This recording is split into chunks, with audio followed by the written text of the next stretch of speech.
Hello welcome नमस्कार स्वागत है। मैं हूं अभिषेक और आप देख रहे हैं अभिषेक एकेडमी का यह ऑनलाइन यूट्यूब चैनल। दोस्तों आज के वीडियो के माध्यम से हम बात करेंगे जो आप लोग देखेंगे यूपी टेट ईवीएस के वन लाइनर टॉपिक प्रश्न जो आपकी परीक्षा के अकॉर्डिंग काफ़ी इंपॉर्टेंट होंगे। तो आज के वीडियो को पूरा लास्ट तक आप वॉच करिएगा और आपसे एक रिक्वेस्ट होगा कि अभिषेक एकेडमी के चैनल पर अभी तक आप नए हैं, चैनल को सब्सक्राइब नहीं किए हैं तो सब्सक्राइब करके बेल आइकन को प्रेस कर लीजिएगा, क्योंकि यहाँ पर आपको हर वो चीज़ें मिलेगी जो आपके परीक्षा एग्जाम में पूछी जाएंगी।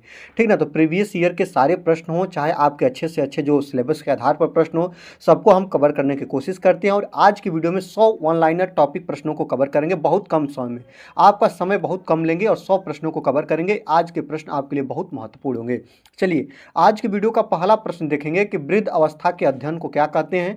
तो वृद्ध अवस्था के अध्ययन को जेरेंटोलॉजी बोला जाता है। क्या बोला जाता है? जेरेंटोलॉजी बोला जाता है। सेकंड नंबर की बात करेंगे, समतापी प्राणियों में ताप का नियमन करने वाला मस्तिष्क क्या होता है, यही बताना है दोस्तों। तो याद रखेंगे जितने भी प्राणी हैं, जीव जंतु हैं, उनमें ताप का नियंत्रण करने वाली जो ग्रंथि है उसका नाम है दोस्तों हाइपोथैलेमस। याद रखेंगे, इसको बहुत इंपॉर्टेंट है। हाइपोथैलेमस जो होती है या जितने भी प्राणी होते हैं, प्राणी के अंदर शरीर में उनके तापमान को नियंत्रण करने का कार्य करती है। चलिए आगे चलते हैं। बच्चों के लिंग निर्धारण के लिए उत्तरदायित्व क्रोमोसोम होता है किसका दोस्तों? तो याद रखेंगे जो बच्चों का लिंग निर्धारण होता है ना, वह पिता के क्रोमोसोम पर आधारित होता है। याद रखेंगे पिता पर आधारित होता है। आगे चलिए हम 4 नंबर की बात करते हैं कि मनुष्य में कौन से क्रोमोसोम के मिलने से बालक का जन्म होता है। याद रखेंगे पुरुष का वाई व स्त्री का एक्स। मैं आपको पहले भी बताया, जैसे मान लीजिए अगर बच्ची हो रही है, लड़की हो रही है, तो उसका क्या होगा आपको बता दो दोस्तों, एक्स क्रोमोसोम होगा। तो वो क्या होगा दोस्तों? याद रखेंगे एक्स होगा तो वो क्या होगा? वो लड़की होगी। याद रखेंगे वो लड़की होगी। और अगर आपका कहीं पे एक्स वाई हो तो वो क्या होगा दोस्तों? तो वहाँ उस कंडीशन में आपका लड़का होगा। दोनों पॉइंट याद रखिएगा। आगे देखते हैं, हमारे जीभ पर स्वाद कलिकाएं जो खट्टे का ज्ञान कराती हैं जीभ के किस भाग पर पाई जाती हैं। तो अगर आप लोग नहीं जानते तो जान जाइए। जो स्वाद कलिकाएं होती हैं जो खट्टे वाले भाग का जो हमें अनुभव कराती हैं उसे हम पार्श्व भाग में लगी होती हैं। तो जीभ की जो पार्श्व भाग का हिस्सा होता है वह खट्टे भाग का हमें अनुभव कराता है, ज्ञान कराता है। आगे देखते हैं, मानव का वैज्ञानिक नाम क्या होता है। तो मानव का वैज्ञानिक नाम होमो सैपियंस होता है। बहुत इंपॉर्टेंट है, वेरी वेरी इंपॉर्टेंट में इसको रखिएगा और इसको ध्यान रखिएगा। चलिए आगे ले चलते हैं। जल संरक्षण एवं प्रदूषण नियंत्रण अधिनियम कब बना था? मैंने आपको कई बार ये चीज़ें बता दिया है। जल संरक्षण एवं प्रदूषण नियंत्रण अधिनियम 1974 में बना। याद रखेंगे 1974 में बना। जल का कम से कम सेवन करना और जल को प्रदूषित होने से बचाना, ये सब चीज़ें 1974 में जल प्रदूषण अधिनियम को पारित किया गया। आगे देखते हैं 8 नंबर की बात करेंगे। पर्यावरण की सुरक्षा मूल कर्तव्य है, इसका उल्लेख किस अनुच्छेद में किया गया है एवं संविधान के किस संशोधन के अंतर्गत जोड़ा गया है? सबसे पहले देखिएगा संविधान के किस अनुच्छेद के अंतर्गत जोड़ा गया है। तो 42वें संविधान संशोधन के द्वारा जोड़ा गया है। ये पॉइंट आप याद रखेंगे। याद रखिएगा पर्यावरण की सुरक्षा मूल कर्तव्य है, इसका उल्लेख अनुच्छेद किस में किया गया? तो अनुच्छेद 51A में। कहाँ पे दोस्तों?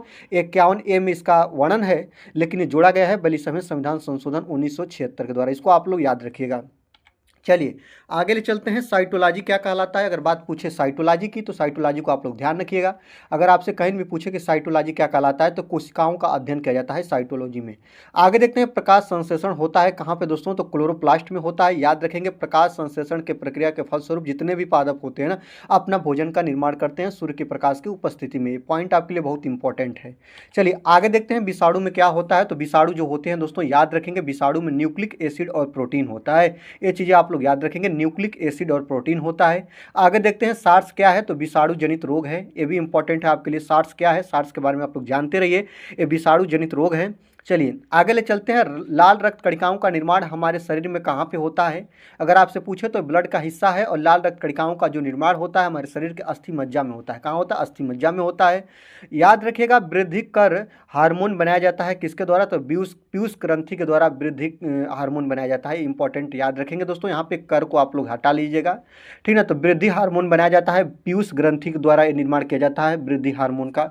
आगे देखते हैं, किस वृक्ष को पर्यावरण का संकट माना जाता है? आपको मैंने बहुत बार बताया कि पर्यावरण का संकट किसे मानते हैं? यूकेलिप्टस, इसको नीलगिरी या सफेदा का नाम देते हैं।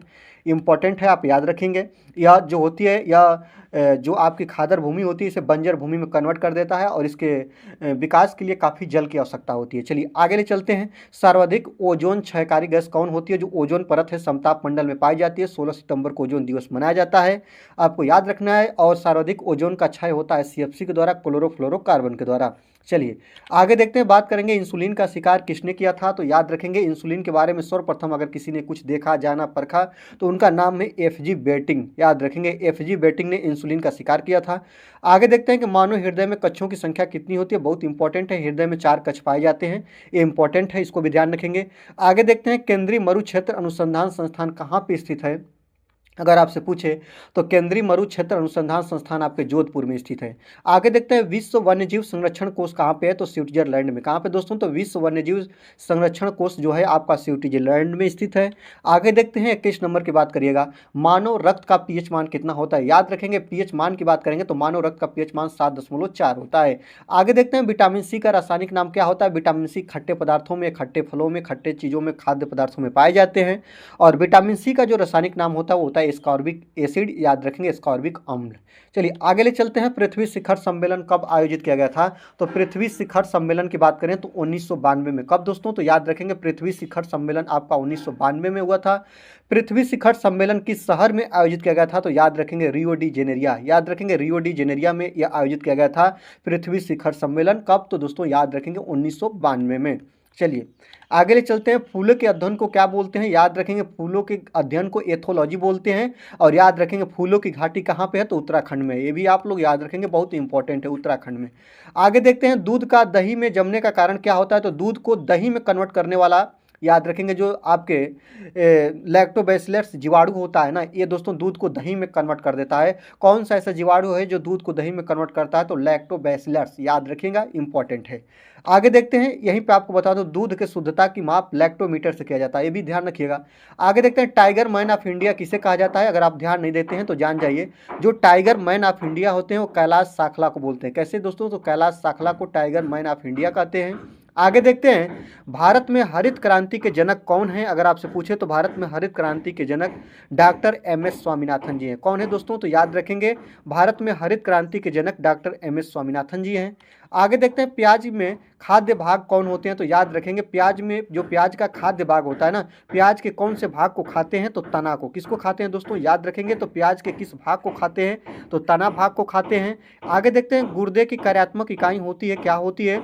तो गुर्दे की कार्यात्मक इकाई जो होती है वो नेफ्रॉन होती है। क्या होती है दोस्तों? याद रखिएगा, नेफ्रॉन होती है। आगे देखते हैं विश्व वन्यजीव दिवस कब मनाया जाता है? तो विश्व वन्यजीव दिवस जो आपका 3 मार्च को मनाया जाता है। प्रत्येक वर्ष के 3 मार्च को विश्व वन्यजीव दिवस के रूप में हम मनाते हैं। आगे देखते हैं पृथ्वी दिवस कब मनाया जाता है? तो पृथ्वी दिवस प्रत्येक वर्ष के 22 अप्रैल को मनाते हैं। कब?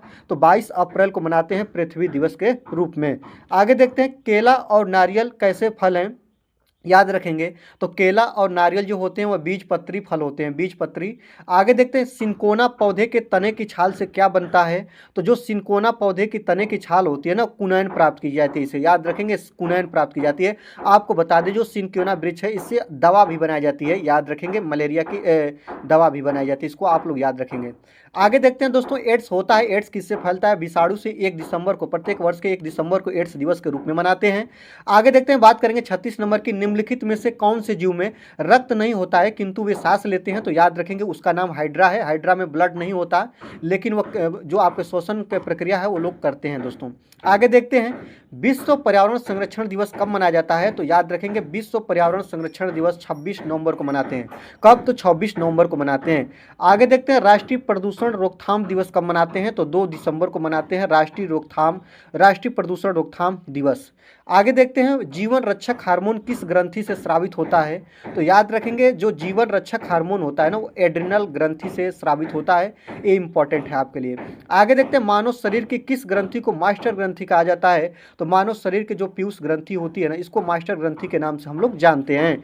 आगे देखते हैं भारत में सर्वाधिक रेडियोधर्मी प्रदूषण कहाँ पे पाया जाता है? तो रेडियोधर्मी प्रदूषण कहाँ पे होते हैं सबसे ज़्यादा? तो केरल में होते हैं। आगे देखते हैं कि नाभिकीय विकिरण अवपात से बचने के लिए खाया जाता है, क्या खाया जाता है? तो नाभिकीय विकिरण अवपात से बचने के लिए पोटेशियम आयोडाइड का हम लोग सेवन करते हैं। आगे देखते हैं मानव शरीर का सामान्य तापमान कितना होता है? 37 डिग्री सेल्सियस होता है, 98.6 फ़ारेनहाइट होता है, या आपका 310 केल्विन होता है। जो भी याद रखना है याद रख लो। आगे देखते हैं किस शारीरिक प्रक्रम से आपका प्रोथ्रोम्बिन का संबंध है? तो रक्त जमाव से। रक्त जमान विटामिन के की कमी से रक्त नहीं जमता है, ये भी याद रखेंगे, रक्तस्राव होता है। चलिए आगे देखते हैं उपग्रह संचार के संचार में किस तरंग का प्रयोग किया जाता है? तो याद रखेंगे जो उपग्रह संचार होते हैं उसमें माइक्रोवेव तरंगे होती हैं। आगे देखते हैं टीवी पर प्रसार, याद रखेंगे प्रसार है कि टीवी पर प्रसार किन तरंगों का होता है? तो रेडियो तरंगों का होता है। किसका होता है दोस्तों? रेडियो तरंगों का होता है। आगे देखते हैं हमारी छोड़ी हुई सांस की हवा में CO2 की मात्रा लगभग कितनी होती है? तो जो हवा होती है ना इसमें CO2 4% पाई जाती है, ये इंपॉर्टेंट है, इसको ध्यान रखिएगा। मनुष्य में त्वचा किस स्थान पर सबसे अधिक मोटी होती है? तो जो आपके पैर की तालू की त्वचा होती है ना वो सबसे मोटी होती है, इंपॉर्टेंट है। आगे देखते हैं भारत का पर्यावरण शिक्षा केंद्र कहाँ पे है? तो याद रखेंगे भारत का पर्यावरण शिक्षा केंद्र आपका अहमदाबाद में है। आगे देखते हैं पर्यावरण का रक्षा कवच किसे बोलते हैं? ओजोन परत को रक्षा कवच के नाम से जानते हैं। आगे देखते हैं भविष्य का ईंधन किसे कहते हैं? तो भविष्य का ईंधन हाइड्रोजन गैस को बोलते हैं। आगे देखते हैं भारत में सबसे अधिक वन किस प्रदेश में है? तो मध्य प्रदेश में सबसे ज्यादा वनों की संख्या पाई जाती है। सबसे कम की बात करें तो याद रखेंगे सबसे कम आपका हरियाणा है, ये भी इंपॉर्टेंट है, आप लोग इसको ध्यान रखिएगा। आगे देखते हैं आदमी के कंठ के किस भाग को अवटु ऊर्ध्व एडम्स एप्पल कहा जाता है? तो थायराइड, थायराइड को किसको दोस्तों? तो जो आपकी थायराइड उपास्थि है ना इसको बोलते हैं दोस्तों। आगे देखते हैं मानव का मस्तिष्क लगभग कितने ग्राम का होता है? 1350 ग्राम का होता है। आगे देखते हैं सामान्य बातचीत करने में ध्वनि तीव्रता होती है कितनी? बहुत इंपॉर्टेंट है, बहुत इंपॉर्टेंट, 60 डेसिबल होती है सामान्य बातचीत की ध्वनि तीव्रता। अगर आप चैनल पर नए हैं तो चैनल को सब्सक्राइब कर लीजिएगा, बेल आइकन को प्रेस करिएगा, वीडियो अच्छी लग रही है तो लाइक करिएगा। बहुत कम समय में हम कवर करने की कोशिश कर रहे हैं। आगे देखते हैं समुद्र की गहराई मापने, सिग्नल देने, छिपी हुई वस्तु का पता लगाने में किस ध्वनि का तरंगों का प्रयोग किया जाता है? तो समुद्र में डूबी हुई वस्तु का, या सिग्नल देने के लिए, या आपका छुपी हुई वस्तु का पता लगाने के लिए पराश्रव्य ध्वनियों का हम लोग प्रयोग करते हैं। आगे देखते हैं दोस्तों ग्रीन हाउस प्रभाव क्या है? तो ग्रीन हाउस प्रभाव के बारे में आपको बता दें, ग्रीन हाउस गैसें बहुत इंपॉर्टेंट है, बहुत बार पूछता है। CO2 हो गया, NO2 हो गया, आपका CFC हो गया, आपका CH4 हो गया, ये सभी आपकी ग्रीन हाउस गैसें होती हैं। तो ग्रीन हाउस प्रभाव में सूर्य की किरणें पृथ्वी पर आ तो जाती हैं लेकिन कार्बन डाइऑक्साइड गैस के घेरे के कारण वापस नहीं जाती हैं। तो जब वापस नहीं जाती हैं तो जो आपका वायुमंडल होता है ना, यह ग्लोबल वार्मिंग का शिकार हो जाता है और इसका तापमान बढ़ जाता है, यही होता है आपका ग्रीन हाउस इफेक्ट। आगे देखते हैं रेड डाटा बुक का संबंध किससे होता है? तो रेड डाटा बुक जो होती है ना दोस्तों, याद रखेंगे विलुप्ति के संकट, याद रखेंगे विलुप्ति के संकट से ग्रस्त जीवों से होती है। जितने भी जीव जंतु हैं जो पृथ्वी पर विलुप्त के कगार पर जा रहे हैं उनका हम डाटा रखते हैं रेड डाटा बुक में। चलिए आगे ले चलते हैं, रक्त जमने में किस तत्व की मुख्य भूमिका होती है? तो याद रखेंगे उस तत्व का नाम है Ca। याद रखेंगे Ca के कारण ही, याद रखेंगे विटामिन के का अगर आपके अंदर नहीं है तो रक्तस्राव ज्यादा होगा, ये पहला पॉइंट ये याद रखिएगा। और जो आपका कैल्शियम होता है ना वह रक्त को जमने में मुख्य भूमिका निभाती है। आगे देखते हैं मानव त्वचा को रंग देने वाला वर्णक कौन है? तो मेलानिन। याद रखेंगे मेलानिन के कारण जो आपका त्वचा का रंग होता है वही परिवर्तित होता है। आगे देखते हैं विश्व वन्यजीव कोष द्वारा प्रतीक के रूप में किस पशु को लिया गया है? बहुत इंपॉर्टेंट है, तो पांडा को। किसको दोस्तों? पांडा को विश्व वन्यजीव कोष द्वारा प्रतीक के रूप में लिया गया है। याद रखेंगे पांडा बहुत वेरी वेरी इंपॉर्टेंट है, इसको याद रख लीजिएगा। वन महोत्सव दिवस किसने प्रारंभ किया था? तो याद रखेंगे KM मुंशी के द्वारा वन महोत्सव प्रारंभ किया गया था, याद रखेंगे। आगे देखते हैं दोस्तों ताजमहल के पीले पड़ने तथा उसके क्षरण होने के मुख्य कारण क्या है? तो अम्लीय वर्षा है। अम्लीय वर्षा में सबसे ज्यादा SO2 या H2SO4 मिला होता है, इंपॉर्टेंट है आपके लिए। अम्लीय वर्षा के कारण ताजमहल, आगरा का ताजमहल का दिन प्रतिदिन रंग धूमिल होता जा रहा है। आगे देखते हैं 64 नंबर की बात करेंगे, environment education for kids USA में कहाँ पर स्थित है? तो याद रखेंगे विस्कॉसिन में। याद रखेंगे दोस्तों कहाँ पे है दोस्तों? तो विस्कॉसिन में है। आगे देखते हैं फोटोकॉपी मशीन में कौन सी गैस उत्पादित होती है? तो जो आपकी फोटोकॉपी की मशीन होती है उसमें ओजोन गैस निकलती है। आगे देखते हैं कि वायुमंडल में कौन सी गैस सर्वाधिक पाई जाती है? तो आपकी नाइट्रोजन गैस 78% पाई जाती है, 21% आपका ऑक्सीजन पाई जाती है। आपका कार्बन डाइऑक्साइड गैस 0.034% पाई जाती है, आर्गन आपका 0.93% पाई जाती है। सब चीज इंपॉर्टेंट है, याद रखिएगा। चलिए आगे ले चलते हैं, शरीर में सबसे बड़ी अंतःस्रावी ग्रंथि कौन होती है? तो याद रखेंगे उसका नाम है क्या दोस्तों? थायराइड ग्रंथि, जिसको अवटू के नाम से जानते हैं। थायराइड ग्रंथि जो सबसे बड़ी ग्रंथि होती है। कौन सा हार्मोन याद रखेंगे लड़ो उड़ो हार्मोन कहलाता है? याद रखेंगे एड्रेनलिन होता है। इस हार्मोन का नाम क्या होता है दोस्तों? तो एड्रेनलिन होता है, इंपॉर्टेंट है, डिफिकल्ट नाम है, इसको याद रखिएगा। आगे देखते हैं, भारत का कौन सा राज्य टाइगर राज्य के नाम से जाने जाते हैं? सबसे ज़्यादा यहाँ पे टाइगर अभ्यारण्य उपस्थित है, मध्य प्रदेश सबसे ज़्यादा टाइगर भी पाए जाते हैं। विश्व पर्यावरण दिवस किस तिथि को मनाया जाता है? प्रत्येक वर्ष के 5 जून को विश्व पर्यावरण दिवस के रूप में मनाते हैं। आगे देखते हैं कि स्त्रियों की नसबंदी को क्या कहा जाता है? तो ट्यूबेक्टोमी कहा जाता है। दोस्तों याद रखेंगे, ट्यूबेक्टोमी कहा जाता है जो स्त्रियों की नसबंदी, बच्चे पैदा करने की प्रक्रिया को रोकथाम की प्रवृत्ति होती है। चलिए आगे देखते हैं, यहाँ पे हम बात करेंगे दोस्तों 72 नंबर की। 72 नंबर का रहा है कि गाय और भैंस के थानों में दूध उतारने के लिए किस हार्मोन की सुई लगाई जाती है? बहुत इंपॉर्टेंट है, तो ऑक्सीटोसिन की। किसकी दोस्तों? तो ऑक्सीटोसिन की। गाय और भैंस के थानों में दूध उतारने के लिए इस हार्मोन की उन्हें सुई दी जाती है, ऑक्सीटोसिन उसका नाम है। चलिए आगे ले चलते हैं, चिपको आंदोलन के पीछे मुख्य उद्देश्य था तो वनों की सुरक्षा करना, वनों को कटने से बचाना। याद रखेंगे, ये इंपॉर्टेंट है आपका, ठीक ना, ये बहुत इंपॉर्टेंट है। आगे देखते हैं 74 नंबर की बात करेंगे, carbon dioxide, sulphur dioxide, carbon monoxide द्वारा कौन सा प्रदूषण होता है? तो याद रखेंगे सब आपकी गैसें हैं और इससे फैलेगा आपका एयर पॉल्यूशन, वायु प्रदूषण। चलिए आगे ले चलते हैं, कौन सा एक अंग वसा का भंजन कर आपका कोलेस्ट्रॉल उत्पन्न करता है? तो याद रखेंगे उस अंग का नाम है यकृत या लीवर इसको बोलते हैं। आगे देखते हैं, सेरेब्रम किससे संबंधित है दोस्तों? तो याद रखेंगे सेरेब्रम आपका मस्तिष्क का हिस्सा है, इंपॉर्टेंट, इसको ध्यान रखिएगा। चलिए आगे ले चलते हैं, विश्व का सबसे प्रदूषित नगर कौन सा है? तो याद रखेंगे विश्व का सबसे प्रदूषित नगर का नाम बात करेंगे दोस्तों, तो मैक्सिको सिटी है यह, जो विश्व की सबसे प्रदूषित नगर के नाम से जानी जाती है। आगे बात करेंगे दोस्तों, जल प्रदूषण को मापने के लिए कौन सा परीक्षण किया जाता है? मैंने आपको बार बार बताया, इसका बहुत बार फुल फॉर्म भी पूछता है, BOD इसका नाम है, बायोकेमिकल ऑक्सीजन डिमांड इसका नाम होता है। जल प्रदूषण की हम जाँच करते हैं इसी के माध्यम से, और जल में घुली हुई ऑक्सीजन की मात्रा से इसकी हम जाँच करते हैं, बहुत इंपॉर्टेंट है, इसको याद रखिएगा।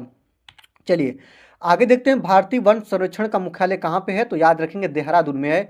वायुमंडल में ओजोन परत हमारी रक्षा किन किरणों से करती है? तो पराबैंगनी किरणों से। सूर्य से आने वाली पराबैंगनी किरणें, जिसको अल्ट्रावायलेट किरणें बोलते हैं, इससे हमारी रक्षा करती है। अगर रक्षा नहीं कर पाती तो हमें स्किन कैंसर संबंधित बीमारियों का सामना करना पड़ता है। चलिए आगे ले चलते हैं, गर्भाशय के लिए वैकल्पिक शब्द क्या है? तो याद रखेंगे गर्भाशय के लिए वैकल्पिक शब्द का नाम है यूट्रस। क्या बोलते हैं दोस्तों इसको? गर्भाशय को यूट्रस का नाम देते हैं। कौन सा रक्त वर्ग सर्वाधिक दाता होता है? सबसे ज्यादा ब्लड डोनेट करने वाला जो ग्रुप होता है वह आपका O ग्रुप होता है, ये बात याद रखेंगे, सबको ब्लड भी दे सकता है। चलिए आगे देखते हैं कि मानव द्वारा निर्मित उपग्रह कहाँ स्थापित होते हैं? तो जो मानव द्वारा निर्मित, जिसको कृत्रिम उपग्रह के नाम से जानते हैं, यह आपके वायुमंडल के बाह्य वायुमंडल जो पड़ते हैं ना, नीचे सबसे क्षोभ मंडल, फिर इसके बाद समताप मंडल, मध्य मंडल, फिर इसके बाद आयन मंडल, फिर बहिमंडल, सबसे ऊपरी परत होती है, वहीं पे आपके मानव निर्मित जो आपके कृत्रिम उपग्रह होते हैं ना, वह वहाँ पे उपस्थित कराए जाते हैं, स्थित करा जाते हैं।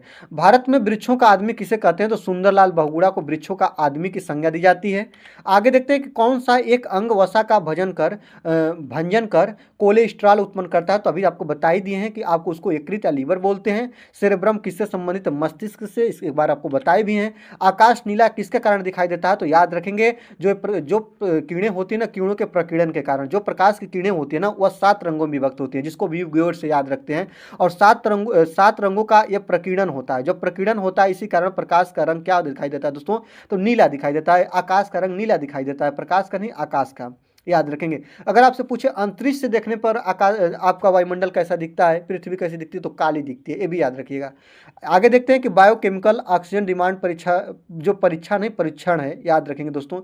यहाँ पे ये जो बायोकेमिकल ऑक्सीजन डिमांड परीक्षण है, किस प्रदूषण को मापने के लिए किया जाता है? तो जल प्रदूषण के मापने के लिए इसका प्रयोग करते हैं। BOD इसको शॉर्टकट में बोलते हैं। सोयाबीन में प्रोटीन का प्रतिशत कितने % होता है? 42%। सबसे ज़्यादा प्रोटीन पाई जाती है सोयाबीन के दालों में।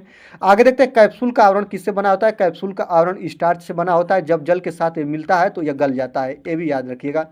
आगे देखते हैं, किस तत्व का संबंध दांतों की विकृति के साथ है?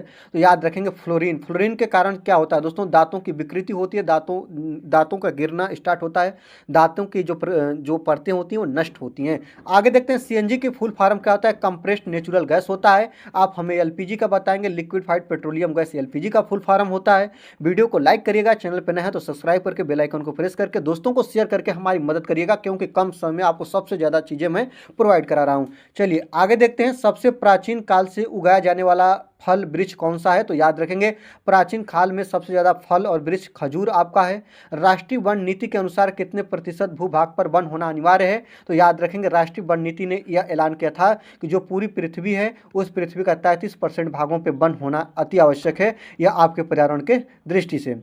आगे देखते हैं कि यहाँ पे देखेंगे दोस्तों, इसका नाम क्या है दोस्तों, यहाँ पे थोड़ा छूटा है, आपका है किस विटामिन, इसका नाम है दोस्तों किस विटामिन का संबंध रक्त थक्का से है, तो याद रखेंगे विटामिन के का। विटामिन के का कमी से रक्त थक्का नहीं बनता है, याद रखेंगे। मानव शरीर में औसतन ऑक्सीजन का तत्व कितने परसेंट होता है, तो 50% होता है। आगे देखते हैं कि बायोटेक्नोलॉजी पार्क कहाँ पे स्थित है, तो याद रखेंगे बायोटेक्नोलॉजी जो पार्क है वह लखनऊ में उत्तर प्रदेश के है। आपका क्योटो प्रोटोकॉल संधि किस वर्ष से लागू की गई थी, तो क्योटो प्रोटोकॉल संधि 2005 से, याद रखेंगे। आगे देखते हैं कि मूत्र के स्रवण को बढ़ाने वाली औषधि का नाम क्या है दोस्तों, तो याद रखेंगे मूत्र के स्रवण को बढ़ाने वाली औषधि को हम लोग क्या बोलते हैं, डाईयूरेटिक बोलते हैं। क्या बोलते हैं दोस्तों, डाईयूरेटिक बोलते हैं। आगे देखते हैं टाइफाइड से शरीर का कौन सा अंग प्रभावित होता है, तो आंत प्रभावित होता है, याद रखेंगे, इंपॉर्टेंट है दोस्तों। 100 प्रश्नों की इस श्रृंखला को हमने कवर किया। वीडियो अच्छी लगी तो लाइक कर लीजिएगा, वीडियो को शेयर कर दीजिएगा, और चैनल पर नए हैं तो चैनल को सब्सक्राइब करके बेल आइकन को प्रेस करिएगा। अगर आप चाहते हैं कि इस वीडियो का PDF आपको बिल्कुल फ्री में मिले, तो आप हमारे व्हाट्सअप नंबर 6388467911 पे आप लोग कमेंट कर दीजिएगा, और वहाँ से आप लोग लिख दीजिएगा PDF, और आपको बिल्कुल PDF फ्री मिल जाएगी। और आपको जो ग्रुप है अभिषेक एकेडमी के ग्रुप में भी जोड़ दिया जाएगा, वहाँ पे आपको फ्री ऑफ कॉस्ट सारे मटेरियल मिलते रहेंगे। आज की वीडियो से दीजिए मुझे विदा, देखते रहिए अभिषेक एकेडमी। वीडियो देखने के लिए आपका बहुत बहुत दिल से धन्यवाद।